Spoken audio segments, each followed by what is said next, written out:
Seja muito bem-vindo, seja muito bem-vinda a mais um episódio do nosso ESAcast, o podcast da Escola Superior da Advocacia, que agora, em nova plataforma, a ADVcast, será disponibilizado para você. Hoje vamos falar sobre um tema muito presente na rotina da advocacia imobiliária, contratual e também na vida de quem compra um imóvel financiado: a alienação fiduciária de bens imóveis, seus efeitos e a recente movimentação do Superior Tribunal de Justiça, a afetação do tema 1288. E para nos ajudar com esse tema, esse cenário, recebemos o convidado, o Dr. Hélio Ricardo Diniz Krebs, que é referência no direito civil e processual civil, com forte atuação na área imobiliária. Ele é mestre pela Universidade Federal de Santa Catarina, vice-presidente da Comissão de Direito Bancário da OAB de Santa Catarina e presidente da Comissão de Direito Bancário do Instituto dos Advogados de Santa Catarina, o IASC. Fique com a gente até o final, essa conversa com certeza vai ajudar a esclarecer o tema e nos levar a aprender um pouquinho mais. Seja muito bem-vindo, Dr. Hélio, é um prazer tê-lo conosco, obrigada por ter aceitado o nosso convite. Muito obrigado, doutora Bárbara, muito obrigado pelo convite, espero poder contribuir um pouco com os colegas advogados e advogadas. Tenho certeza que sim. E, como sempre, a gente começa pelo começo, de fato, né? Vamos começar pela base, assim, pela uma explicação básica para quem não é atuante. É importante falar para o doutor que o nosso público maioritário é a jovem advocacia, então, às vezes, não é uma realidade ainda presente na atuação jurídica deles, e por isso a gente começa explicando o que é, de forma objetiva, uma alienação fiduciária de bem imóvel e qual que é o papel da figura do fiduciante e do fiduciário. Bom, Bárbara, não só a jovem advocacia, mas a sociedade brasileira em geral, muito pouca gente sabe de fato o que é alienação fiduciária, né? E eu digo isso com base não apenas no já famigerado nível de instrução do brasileiro, mas principalmente na experiência que a gente tem no escritório, nos clientes que nos chegam com as suas demandas relativas à alienação fiduciária. Pouca gente sabe o que é, sabem que é uma garantia, mas não sabem de fato o que é. E o conceito de alienação fiduciária em garantia, ele se entrelaça com o próprio conceito de propriedade fiduciária, que é a propriedade na qual o devedor ou o terceiro fiduciante, ele transfere a propriedade resolúvel do imóvel para o credor, a título de garantia, de uma dívida, pode ser uma dívida para adquirir o imóvel ou uma dívida para qualquer outra finalidade em que o imóvel é dado como garantia. E por que a gente chama de propriedade resolúvel? Porque ela é provisória. E por que provisória? Porque quando é quitada essa dívida, ela retorna ao patrimônio do devedor. E também se denomina, né, de propriedade fiduciária resolúvel, que é uma propriedade resolúvel, porque há um desdobramento da posse, né? A posse direta do imóvel, ela continua com o devedor, ele continua exercendo todos os poderes inerentes à posse, mas a propriedade indireta, ela é transferida para o credor fiduciário, que normalmente é uma instituição financeira ou construtoras, incorporadoras, mas a lei não restringe a essas duas entidades. Então, resumindo, é como se eu comprasse um apartamento, financiasse, mas o apartamento fica em propriedade do banco até que eu quite esse financiamento. Isso, basicamente é isso em linhas gerais. Perfeito. E o que significa purgar mora? Porque a gente ouve muito também esse termo, né? O que na prática isso significa e quando que ela ocorre nos contratos de alienação fiduciária?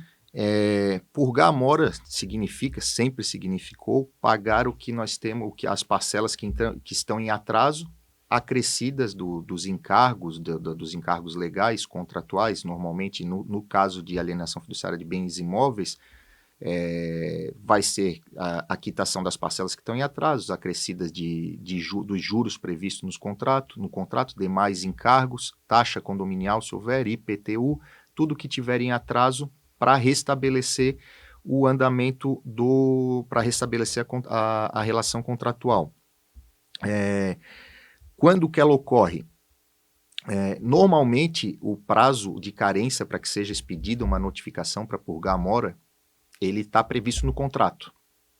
A lei, até 2023, que foi quando entrou em vigor o Marco Geral das Garantias, a lei só previa que o prazo de carência para expedição de uma intimação pro devedor por gara-mora deveria estar previsto no contrato. Hoje continua assim, mas a lei previu o quê? Que se não tiver essa previsão no contrato, o prazo de carência para que seja expedida a notificação para a purga da mora seria de 15 dias, ou seja, a lei instituiu aqui uma situação muito grave para o devedor e muito perigosa, né, que nós todos devemos ficar atentos. Ou seja, se não pagou o contrato, atrasou 15 dias, o banco já estaria autorizado a iniciar o procedimento de execução extrajudicial, porque na alienação fiduciária, diferentemente de outras garantias reais, tais como a hipoteca, como sabemos, a execução se dá pela via extrajudicial. Então, a partir de 15 dias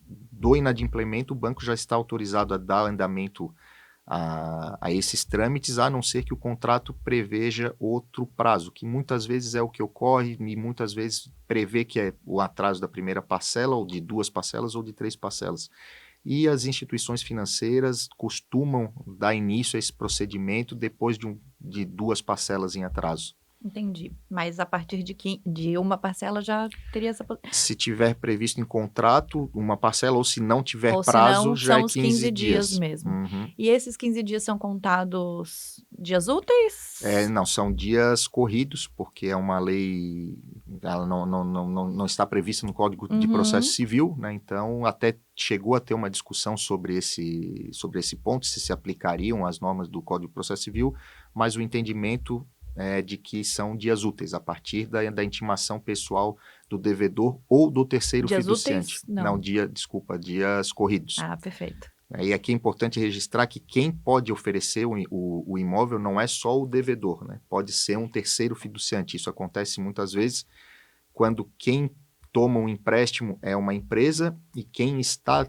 dando o imóvel em garantia, que daí seria o terceiro fiduciante, é o sócio de uma empresa. Ou mesmo quando um amigo está prestando um favor para outro amigo e oferece um amigo, um familiar, e oferece o imóvel em garantia para para o devedor, né? E esse termo, antes a lei, até 2023, a lei só denominava devedor fiduciante, né? Então agora com o Marco Geral das Garantias, houve ali essa diferenciação, em vários artigos da lei é mencionado o devedor, ou se for o caso, o terceiro fiduciante. É bom registrar isso, porque isso tem implicações em vários outros aspectos dos trâmites da execução extrajudicial. Perfeito. E aí, se o executado não efetuou o pagamento dentro desse prazo de 15 dias, ele pode sofrer, por exemplo, uma reintegração de posse? Bom, Bárbara, se não houver a purga da mora, a lei hoje ela prevê o seguinte: transcorrido esses 15 dias, o imóvel será consolidado na propriedade do credor fiduciário. A gente chama essa consolidação, que é um ato de averbação na matrícula do imóvel, e a partir dessa consolidação, o credor fiduciário ele tem 60 dias para realizar um leilão extrajudicial do imóvel. Antes de 2003, esse prazo legal era de 30 dias, agora é de 60. E no leilão, o imóvel são 2 leilões, né? No primeiro leilão, o imóvel vai pelo valor de avaliação do imóvel previsto no contrato, e no segundo leilão, ele vai, via de regra, né, a lei do novo Marco Geral de Garantias trouxe algumas peculiaridades, mas via de regra ele vai para o segundo leilão pelo valor da dívida. Não pode ser vendido por valor inferior, e sendo vendido, e não sendo vendido esse imóvel, nem no primeiro e nem no segundo leilão, o imóvel fica definitivamente consolidado no patrimônio da instituição financeira. Caso no primeiro ou no segundo leilão o imóvel seja vendido por um valor superior ao da dívida, o credor fiduciário é obrigado a devolver para o devedor a diferença, né, o que sobrou, o que é muito raro acontecer. Mas caso não seja vendido nem no primeiro nem no segundo leilão, o imóvel fica consolidado definitivamente com o credor fiduciário, e depois ele pode vender pelo valor que bem quiser, sem ter que devolver nada para o devedor. Nós temos algumas decisões que determinam, mesmo num terceiro, quarto leilão, que determinam a devolução desses valores, mas o que está previsto expressamente na lei é que as partes ficam quites, as obrigações se extinguem. Perfeito. E agora a gente vai começar então a falar sobre a polêmica do tema 1288. Qual que é exatamente a controvérsia jurídica que motivou essa afetação, doutor? Essa controvérsia diz respeito à Lei 13.465 de 2017, que entrou em vigor para alterar alguns dispositivos da Lei 9.514 de 97, que é a lei que trata da alienação fiduciária de imóveis no Brasil.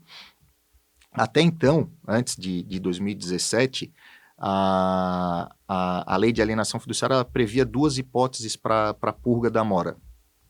Uma que é ali no prazo de 15 dias e outra que seria até a assinatura da carta de arrematação, que seria quando alguém comprasse o imóvel em leilão ou se ninguém comprasse. Então o devedor ele tinha uma outra possibilidade. Ele tinha um ônus porque depois da consolidação, para haver a averbação da consolidação, a instituição financeira ou outro credor fiduciário tem que pagar o ITBI, então já tem um custo muito mais alto, e se o devedor quiser purgar a mora depois da consolidação, além de todos aqueles débitos em atraso, ele teria que ainda pagar o ITBI, que normalmente não é um valor tão baixo, dependendo do imóvel, então ele teria mais esse ônus, mas isso era pacífico na jurisprudência, e esse entendimento jurisprudencial, ele decorria da previsão do artigo 39 da Lei 9.514 de 97.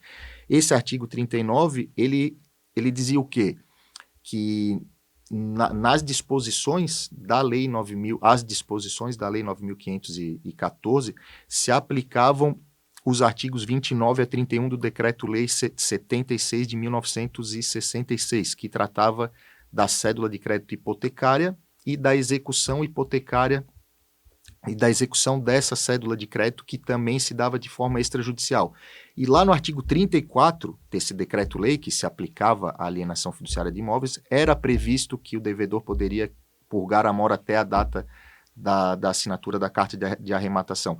Então nós tínhamos esse entendimento jurisprudencial pacífico e que com certeza era levado em consideração por muitos devedores ou terceiros fiduciantes no momento da contratação, porque ele saberia que se eu gosto de dar o exemplo aqui, não só de quem compra um imóvel, mas um exemplo que é muito comum, que é dos sócios de empresas terem que dar o seu imóvel, muitas vezes o seu próprio imóvel em que residem, como garantia. Então, assim, eu não tenho dúvida, isso a gente já viu muitas vezes no escritório, que ao oferecer o imóvel em garantia, principalmente nessas condições, o empresário, o sócio da empresa, ele leva em consideração a seguinte questão: Pode haver algum momento que a minha empresa passe por alguma dificuldade e não consiga pagar uma parcela, não consiga pagar duas, mas eu vou ter um tempo até o segundo leilão, até a assinatura da carta de arrematação, para levantar os valores e poder purgar a mora. Então eu não tenho dúvida de que isso era levado em consideração.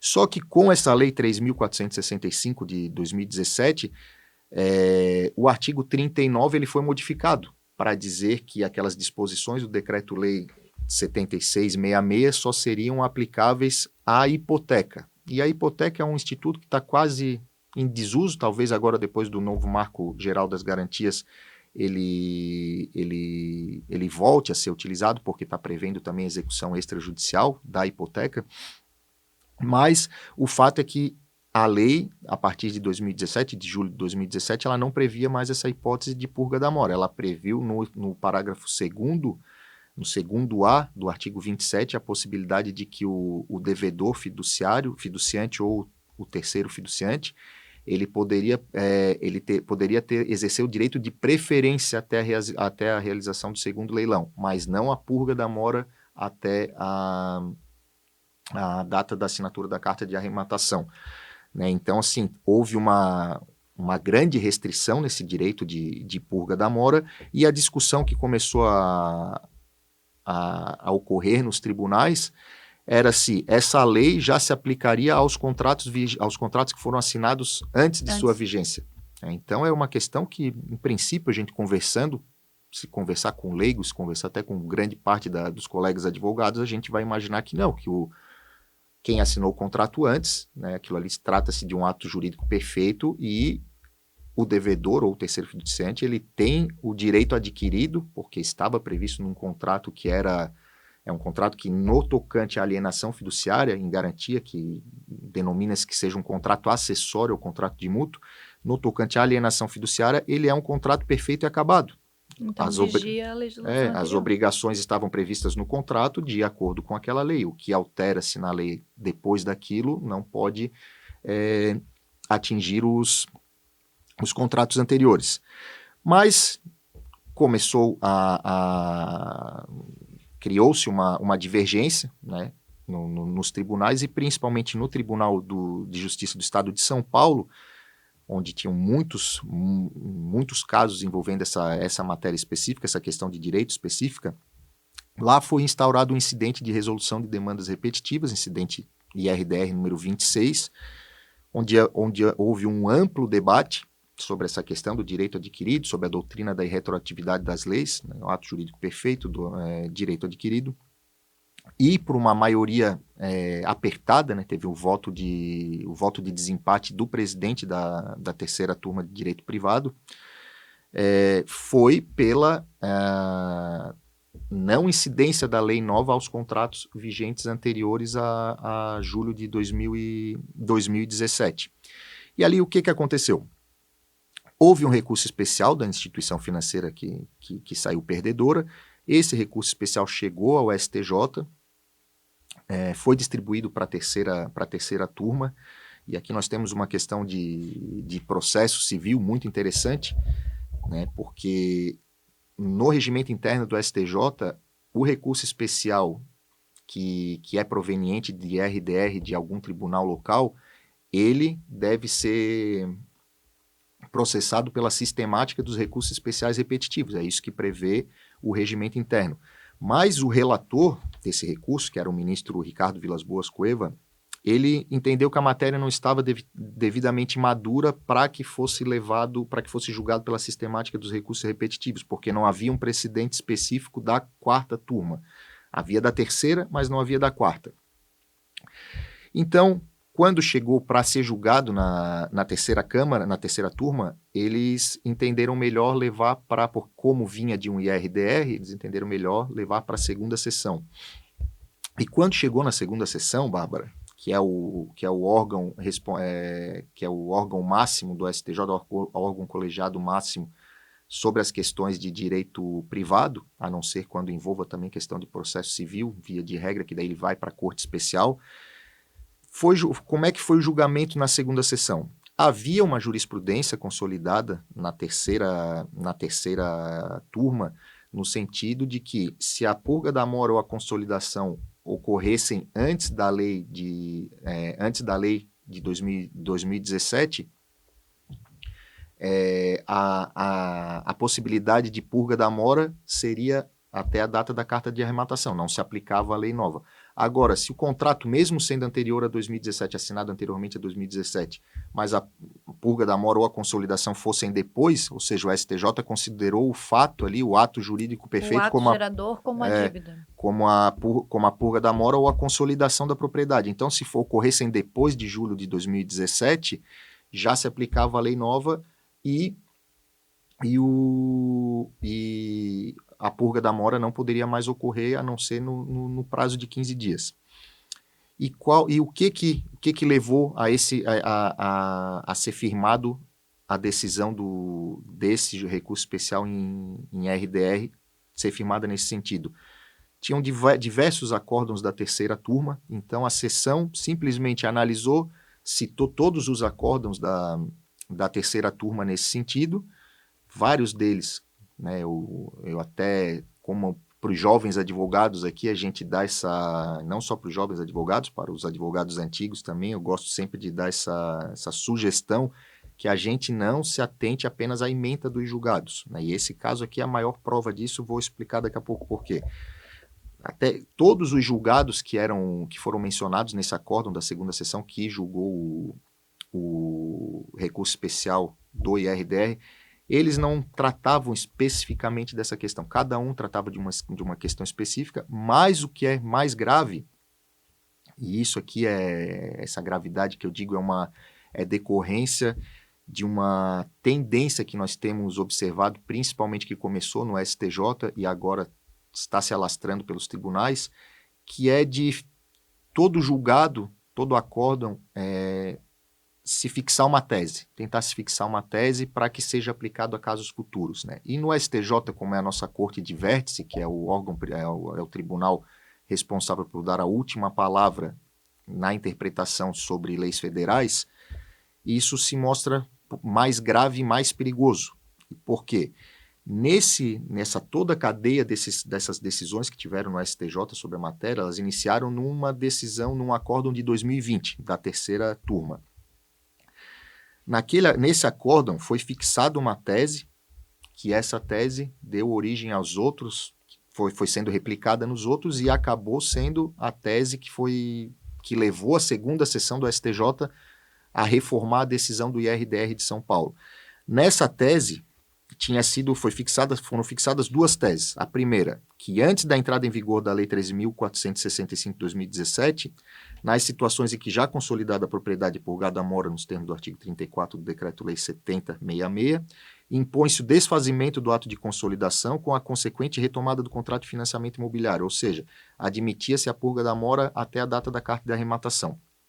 Depois da entrada em vigor da Lei 13.465 de 2017, a tese que foi fixada pelo STJ é de que seria assegurado ao devedor, ao terceiro fiduciante, apenas o exercício do direito de preferência. Ou seja, mesmo que o contrato fosse anterior a 2017, se a consolidação ou a purga da mora fosse posterior, o devedor não poderia mais purgar a mora até a assinatura da carta de arrematação e apenas exercer o direito de preferência. Mas aonde que está o grande problema aqui? É que esse primeiro caso da terceira turma, ele não tratava dessa hipótese. Então, assim, o STJ acabou criando uma tese em abstrato numa tentativa de criar um precedente vinculante, talvez nem não de criar um precedente vinculante, mas eu poderia dizer de uma tentativa exacerbada de tentar de uma objetivação do recurso especial, né? Uma tese abstrata de um caso que não tratava disso. E é tão curioso que aquele caso em si, o contrato era anterior a 2015. A purga da mora e a consolidação da propriedade foram em 2015. Então, assim, não se tratava de nada. De forma alguma. Não se tratava de nada. Não tinha nada a ver com essa situação da irretroatividade das leis. O que se tratava ali, que também era uma situação importante e muito grave, era se a purga da mora deveria ser referente apenas às parcelas vencidas ou se também às vincendas, porque o contrato, normalmente, esse contrato com instituição financeira sempre tem uma cláusula de vencimento antecipado. Mas, nesse caso, a lei ela prevê o que é a purga da mora. Ela diz que a purga da mora são as parcelas vencidas. Tudo bem que no contrato está previsto que pode haver o vencimento antecipado caso haja inadimplemento, mas a gente tem que entender que é um contrato de adesão, né, que isso é uma cláusula que ofende a boa-fé objetiva e que, se for aplicada essa cláusula, na verdade, ela constitui um abuso de direito, e sendo um abuso de direito, ela também é uma cláusula absolutamente nula, nos termos do artigo 166 do Código Civil. Mas o STJ, naquele caso específico, acabou considerando que, havendo uma cláusula de vencimento antecipado, tem que se pagar as vencendas e as vencidas, a dívida inteira. Então, assim, é irrazoável essa decisão, né? A gente não tenho nem vergonha e nem receio de dizer que ela é muito irrazoável, porque a gente está tratando aqui de direito à moradia, direito à propriedade, e se o devedor ele não tinha dinheiro para pagar uma parcela, como é que ele vai pagar a dívida inteira, né? Isso acontece na alienação fiduciária de bens móveis e já tem causado muitos prejuízos, né? Mas aqui a gente está falando de bem imóvel, que via de regra vai ser um valor maior e envolve propriedade e moradia. Então, foi uma tese que acabou sendo fixada no acórdão e acabou sendo replicada e acabou reformando, sendo utilizada como base, como fundamento para reformar uma decisão firmada num incidente de resolução de demandas repetitivas, em que houve um amplíssimo debate, muitas divergências entre os desembargadores do Tribunal de São Paulo, em que entraram, de fato, na tese central, na questão de direito, em que envolve a doutrina da irretroatividade das leis. E nem nesse acórdão, o primeiro acórdão da terceira turma, não se discutiu sobre isso. É mencionado lá ato jurídico perfeito, e direito adquirido, mas não há a mínima fundamentação Uma superficialidade. sobre essa questão. Então, o que aconteceu depois disso? Como aqui a gente está ainda numa questão aqui que é importante sobre a ótica do processo civil. E por que eu digo isso? O artigo 987, parágrafo 2º do Código de Processo Civil, ele prevê que as decisões proferidas a decisão proferida em recurso especial que julga incidente de resolução de demanda repetitiva, ela deve ser aplicada a todos os processos em território nacional. Porém, essa decisão do IRDR, esse acórdão proferido, ainda que pelo STJ em IRDR, ele não está no rol dos precedentes vinculantes previsto no artigo 927 do Código de Processo Civil. E também não está previsto entre as decisões no rol das decisões do artigo 1030, inciso 2º, que são aquelas hipóteses em que, quando há um recurso especial ou extraordinário, o presidente ou vice-presidente do Tribunal Estadual, em sendo o caso de o acórdão recorrido divergir da jurisprudência consolidada do STJ em recurso repetitivo, incidente de assunção de competência, que ele não está previsto nesse rol, e esse artigo 1030, ele prevê que, nesses casos, o vice-presidente determina o retorno do recurso para a Câmara Julgadora, para o órgão colegiado, para que ele exerça o juízo de retratação, adequando a decisão ao precedente vinculante do STJ. Então, o que acabou acontecendo em São Paulo? Havendo a controvérsia continuou sendo julgada. Então, assim, quem se sagrasse perdedor iria recorrer para o STJ, iria continuar recorrendo para o STJ, fosse a instituição financeira ou fosse um devedor. E como a decisão do STJ no IRDR, ela não estava elencada nesse rol do artigo 1030, nem do 927, o vice-presidente do Tribunal de Justiça de São Paulo continuou mandando os recursos especiais para o STJ. Até que, então, o STJ se apercebeu dessa situação intrincada que tem, né, sobre o fato de, embora o artigo 987 determine que a decisão proferida no julgamento de recurso especial em IRDR, ela se aplica a todos os processos, ela não está no rol de precedentes vinculantes. É uma incongruência enorme no Código de Processo Civil. Então, decidiram, por fim, afetar a sistemática dos recursos repetitivos.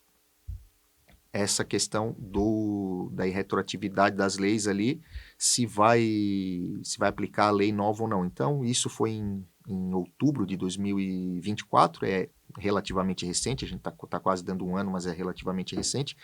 E esse tema, né, respondendo a sua pergunta finalmente sobre qual seria a questão jurídica é definir se a alteração introduzida pela Lei 13.465 de 2017 ao artigo 39, inciso 2 da Lei 9.514 de 97, tem aplicação restrita aos contratos celebrados sob a sua vigência, não incidindo sobre os contratos firmados antes da sua entrada em vigor, ainda que constituída a mora ou consolidada a propriedade em momento posterior ao seu início de vigência.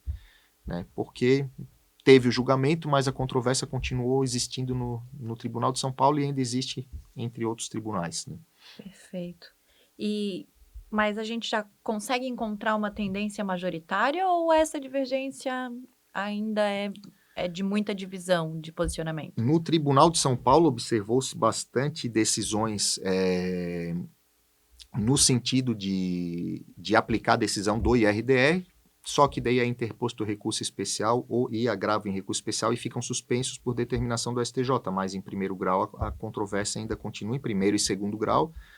E nos outros tribunais, inclusive aqui no nosso, a gente vê decisões para ambos os lados, e são muitas as peculiaridades que até se tornam um desafio fixar uma tese específica, né? Porque tem hipótese que se quer considerar como o marco inicial para a vigência da nova lei a purga da mora ou a consolidação da propriedade. Então isso às vezes pode acontecer antes de julho de 2017, a purga da mora, a consolidação da propriedade depois.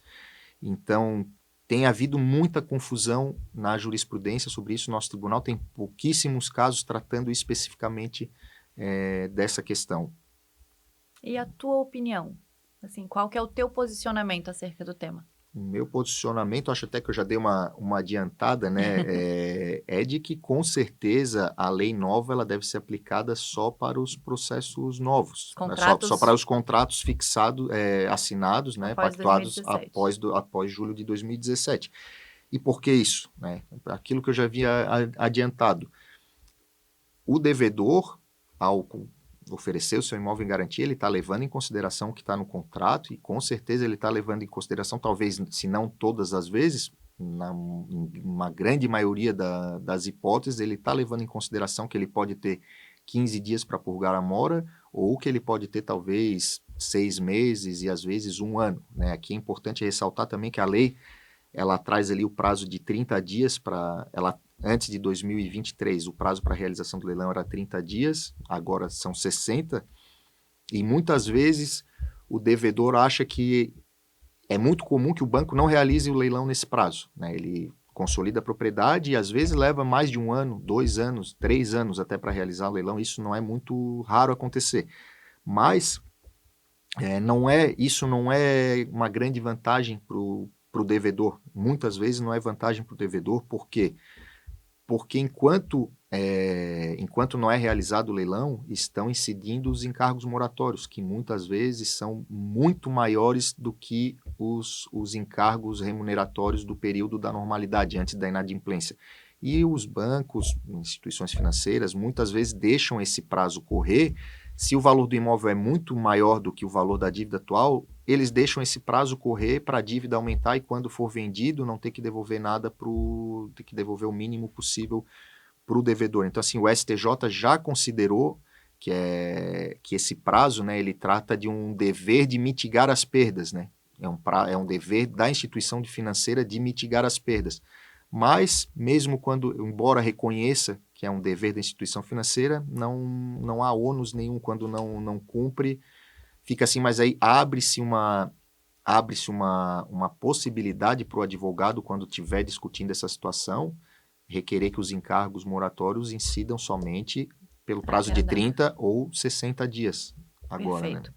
E em termos práticos, agora já quase nos encaminhando para o final, como que um advogado deve orientar o devedor que está com inadimplência em contrato de alienação fiduciária diante de tanta divergência acerca do tema? Qual que é a principal orientação que deve ser dada?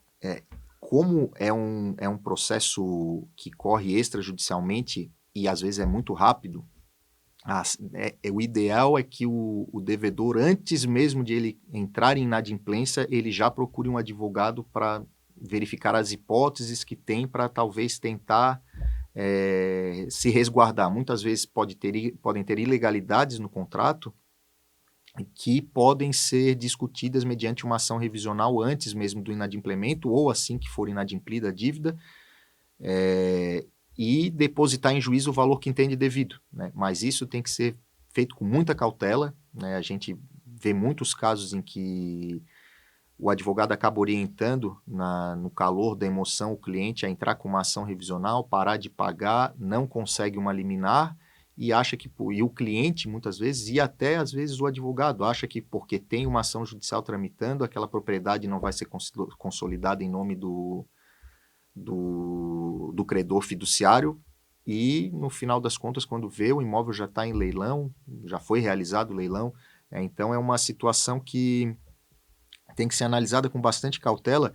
E até gostaria de esclarecer, Bárbara, que agora com a partir de 2023, com o Marco Geral das Garantias, houve uma pequena diferenciação entre o imóvel, a alienação fiduciária constituída para fins de construção do imóvel residencial do devedor ou para a aquisição do imóvel residencial e as outras hipóteses, tá?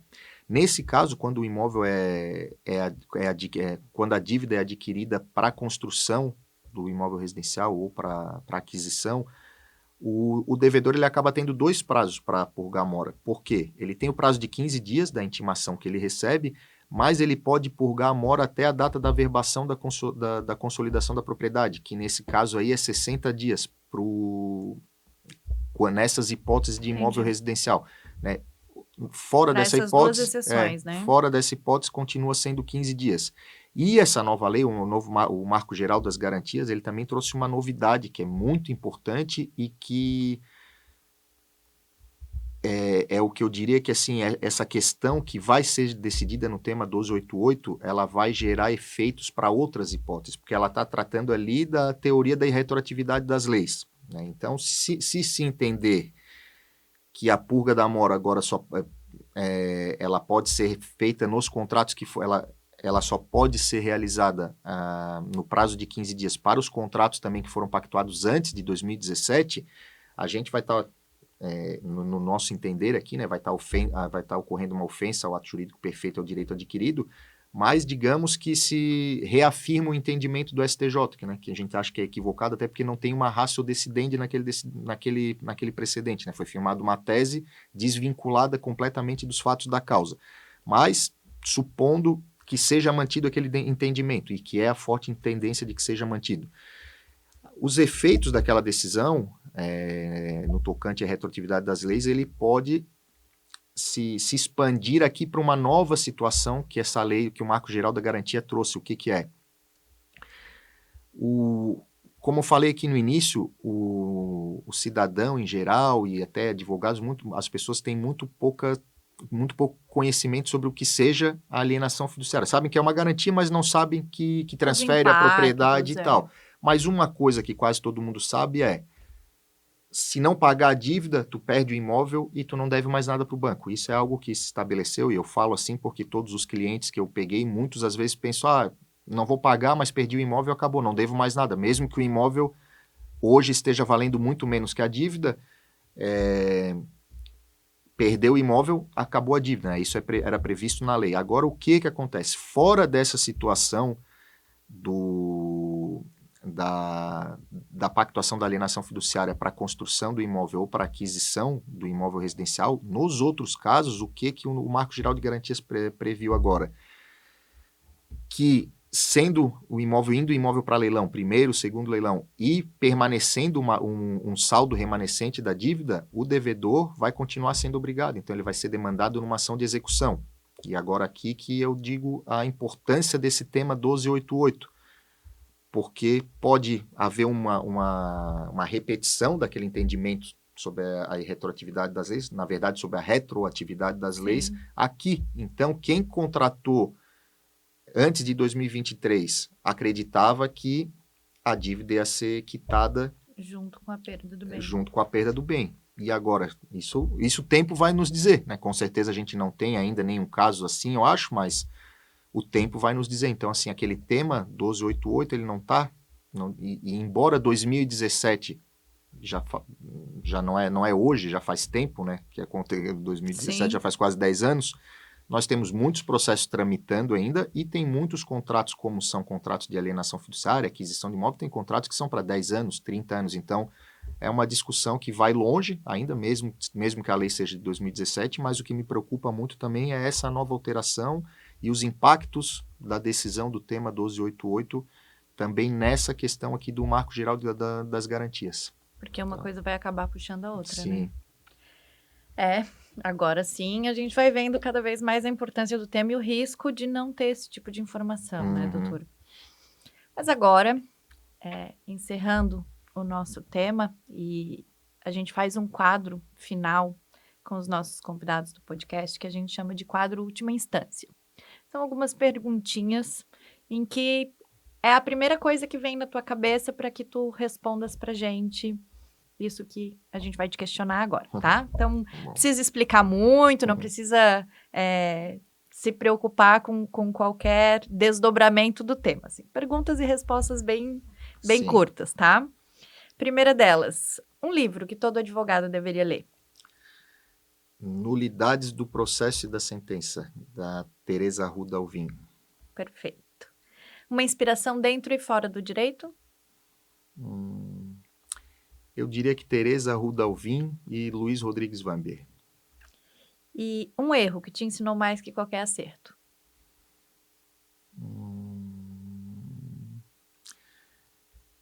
Na minha área, né, que eu trabalho muito no direito bancário, é não ser contratado para uma consultoria antes de fechar o contrato sobre uma ação revisional, sobre uma execução, né. Acho que é importante primeiro a gente fazer uma consultoria, analisar toda a situação do cliente e cobrar por isso, muito melhor do que chegar diretamente e contratar. Olha, eu vou dizer que não é nem só no direito bancário, eu que sou familiarista falo a mesma coisa para os meus clientes, é muito mais fácil você pagar uma consulta, conversar e fazer as suas relações, suas contratualidades consciente, do que depois ter que Porque senão a gente contratar. pode estar cobrando muito pouco do cliente ou talvez estar cobrando demais. Verdade. Uma frase ou princípio que te guia na vida. Hum, ser justo e correto. Bacana. E o maior desafio da advocacia hoje?